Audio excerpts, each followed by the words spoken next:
Daily news Bancharampur, সত্যের সন্ধানে প্রতিদিন। বিস্তারিত দেখুন রোমন হায়দারের তথ্যচিত্রে।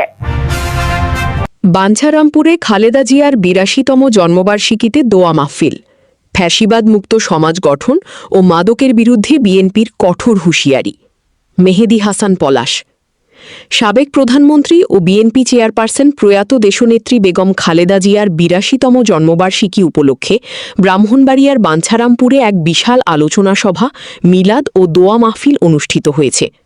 উপজেলা ও পৌর বিএনপি এবং এর সকল অঙ্গ সহযোগী সংগঠনের যৌথ উদ্যোগে আয়োজিত এই স্মরণ সভায় নেত্রীর রুহের মাগফিরাত কামনার পাশাপাশি দেশের চলমান পরিস্থিতি, স্থানীয় সমস্যা এবং আগামী দিনের রাজনৈতিক রূপরেখা নিয়ে বিস্তারিত আলোচনা করেন দলীয় শীর্ষ নেতারা।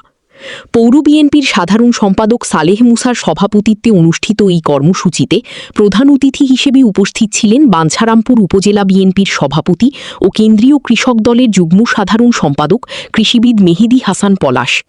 অনুষ্ঠানে বিশেষ অতিথি হিসেবে উপস্থিত ছিলেন জেলা বিএনপির সহ আইন বিষয়ক সম্পাদক অ্যাডভোকেট আবদুল্লাহ আল মহসিন, উপজেলা বিএনপির সিনিয়র যুগ্ম সম্পাদক মাসুদ, যুগ্ম সম্পাদক জাহাঙ্গীর আলম, সাবেক ভিপি মুজিবুর রহমান মুজিব, পৌর বিএনপির ১ নং যুগ্ম সম্পাদক সস্তমালী সহ ১৩টি ইউনিয়ন ও পৌরসভার ৯টি ওয়ার্ডের বিপুল সংখ্যক নেতাকর্মী।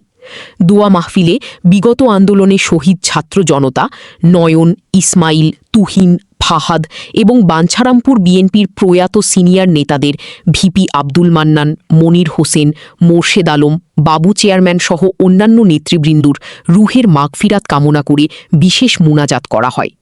আগামী ১ সেপ্টেম্বর দলের প্রতিষ্ঠাবার্ষিকী বাঞ্ছারামপুরে অত্যন্ত আড়ম্বরপূর্ণভাবে পালনের ঘোষণা দিয়ে সভার সমাপ্তি টানা হয়।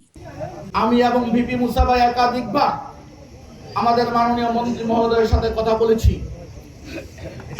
মন্ত্রী মহোদয় আপ্রাণ চেষ্টা করছেন এই সমস্যা সমাধান করার জন্য।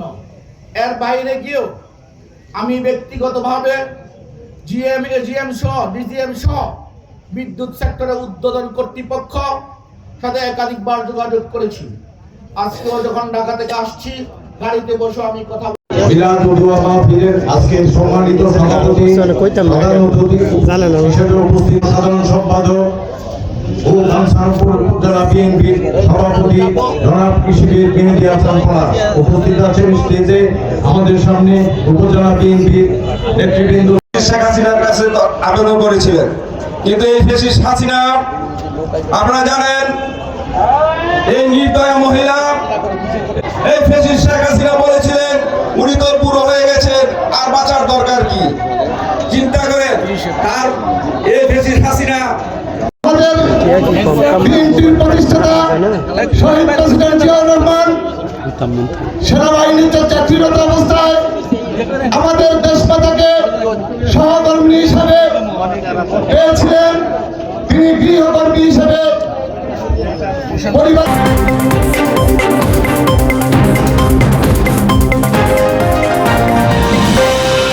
ডেইলি নিউজ বাঞ্ছারামপুর, সত্যের সন্ধানে প্রতিদিন।